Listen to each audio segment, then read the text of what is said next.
Breaking news చూస్తున్నారు.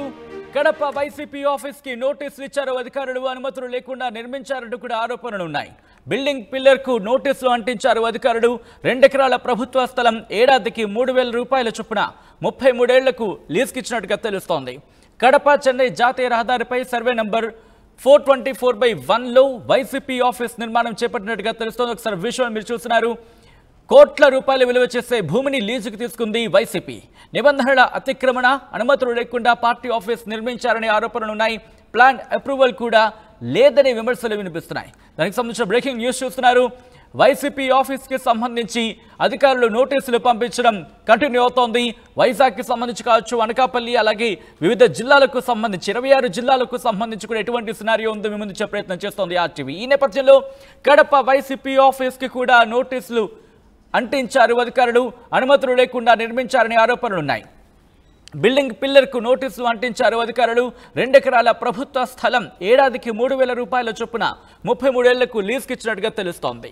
కడప చెన్నై జాతీయ రహదారిపై సర్వే నంబర్ 424/1లో వైసీపీ ఆఫీస్ నిర్మాణం జరిగింది. కోట్ల రూపాయల విలువ చేసే భూమిని లీజుకు తీసుకుంది వైసీపీ. నిబంధనల అతిక్రమణ, అనుమతులు లేకుండా పార్టీ ఆఫీస్ నిర్మించారనే ఆరోపణలున్నాయి.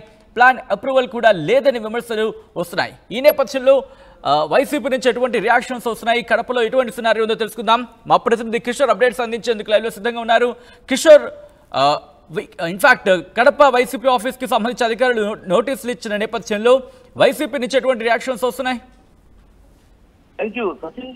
కడపలో ఉన్నటువంటి వైసీపీ పార్టీ కార్యాలయానికి రెవెన్యూ అధికారులతో పాటు అటు మున్సిపల్ కమిషనర్ కూడా నోటీసులు జారీ చేశారు. భవంతి పిల్లర్ కు నోటీసులు అందించడం జరిగింది. అదేవిధంగా ఎవరైతే పార్టీ అధ్యక్షులతో పాటు అటు ఇతర నేతలకు కూడా నోటీసులు జారీ చేశారు. పార్టీకి సంబంధించి కార్యాలయాన్ని సర్వే నెంబర్ కడప చెన్నై జాతీయ రహదారిపై ఉన్నటువంటి సర్వే నెంబర్ 424/1లో దాదాపు 2 ఎకరాల స్థలాన్ని ఎకరం 3,000 రూపాయల చొప్పున 33 ఏళ్ల పాటు లీజు ఇవ్వడం జరిగింది. ఈ లీజుకి ఇచ్చినటువంటి తరుణంలో గత ఏడాది అయితే జనవరి 31వ తేదీన 2 ఎకరాల భూమిని కూడా వైసీపీ జిల్లా అధ్యక్షుడికి సురేష్ బాబుకు అప్పటి తహసీల్దార్ హ్యాండ్ ఓవర్ చేయడం జరిగింది. అయితే ఓవైపు నిబంధనలను అతిక్రమిస్తూనే మరోవైపు అనుమతులు లేకుండా కట్టడం చేపట్టారు. అదేవిధంగా ఇప్పటికే భవంతి కూడా అటు పూర్తి స్థాయిలో నిర్మాణానికి వచ్చిన పరిస్థితి. స్లాబ్ పూర్తి స్థాయిలో ఉంది. అదేవిధంగా మరికొద్ది రోజుల్లో రంగులు కూడా పూర్తి అయితే మాత్రం ఖచ్చితంగా ఒక రకంగా రూపురేఖలు దిద్దుకుందనే చెప్పవచ్చు. అయితే ఈ క్రమంలో ఒక్కసారిగా కూడా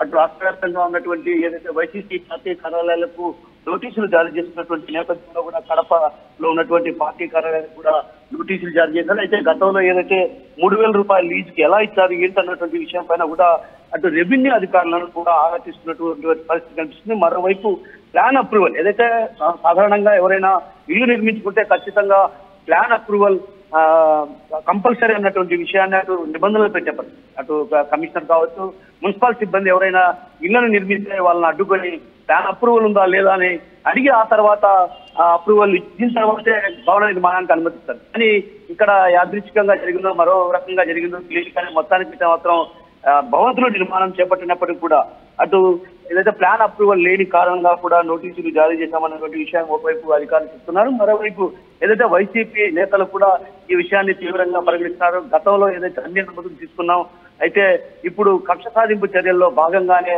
వైసీపీ పార్టీ కార్యాలయాలకు నోటీసులు జారీ చేస్తున్నారు. అయితే ఈ 2 ఎకరాల భూమిని లీజుకు తీసుకున్న మాట వాస్తవమే.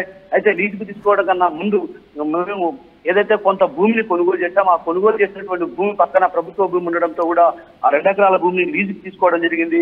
ఇవన్నీ కూడా కక్ష సాధింపు చర్యల్లో భాగంగానే ఇలాంటి చర్యలకు పాల్పడుతున్నారన్నటువంటి విషయాన్ని వైసీపీ నేతలు చెప్తుంటే, మరోవైపు ఏదైతే అధికారులు కూడా ఈ విషయం పైన జిల్లా స్థాయి అధికారులు కావచ్చు, అదేవిధంగా గతంలో ఏదైతే ఎంఆర్ఓ ఎందుకు ఈ విధంగా హ్యాండ్ ఓవర్ చేశారో అది కోట్ల రూపాయలు విలువ చేసే స్థలం జాతీయ రహదారిపై ఉన్నటువంటి స్థలం. అంటే ఇప్పుడు ప్రస్తుతం సెంటు 25 లక్షల నుంచి 35 లక్షల ధర పలుకుతున్నటువంటి ఆ భూమిని కేవలం సంవత్సరానికి 3,000 చొప్పున ఎలా లీజుకి ఇస్తారన్నటువంటి విషయం పైన కూడా ఆరాధిస్తున్న పరిస్థితి. అదేవిధంగా జిల్లా కలెక్టర్ కూడా ఈ విషయం పైన కూడా సీరియస్ గా రెవెన్యూ అధికారులు ఎవరైతే హ్యాండ్ ఓవర్ చేశారో వారిని ఆరాధిస్తున్నారు.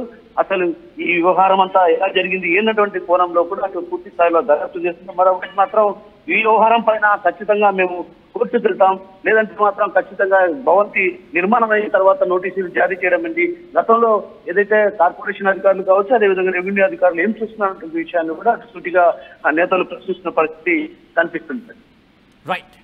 Right Kishore, thanks for the update. మొత్తంగా అయితే మాత్రం కడపకు సంబంధించి అవును కడప వైసీపీ ఆఫీస్కి నోటీసులు అంటించారు అధికారులు. దానికి సంబంధించిన బ్రేకింగ్ న్యూస్ చూస్తున్నాం. అనుమతులు లేకుండా నిర్మించారని ఆరోపణలున్నాయి. బిల్డింగ్ పిల్లర్కు నోటీసులు అంటించారు అధికారులు. 2 ఎకరాల ప్రభుత్వ స్థలం ఏడాదికి 3,000 రూపాయల చొప్పున 33 ఏళ్లకు లీజుకిచ్చినట్టుగా తెలుస్తోంది. కడప చెన్నై జాతీయ రహదారిపై సర్వే నెంబర్ 424/1లో వైసీపీ ఆఫీస్ నిర్మాణం చేపట్టారు. అక్కడ కోట్ల రూపాయల విలువ చేసే భూమిని లీజుకు తీసుకుంది వైసీపీ. నిబంధనల అతిక్రమణ, అనుమతులు లేకుండా పార్టీ ఆఫీస్ నిర్మించాలనే ఆరోపణలున్నాయి. ప్లాన్ అప్రూవల్ కూడా లేదని విమర్శలు వస్తున్నాయి.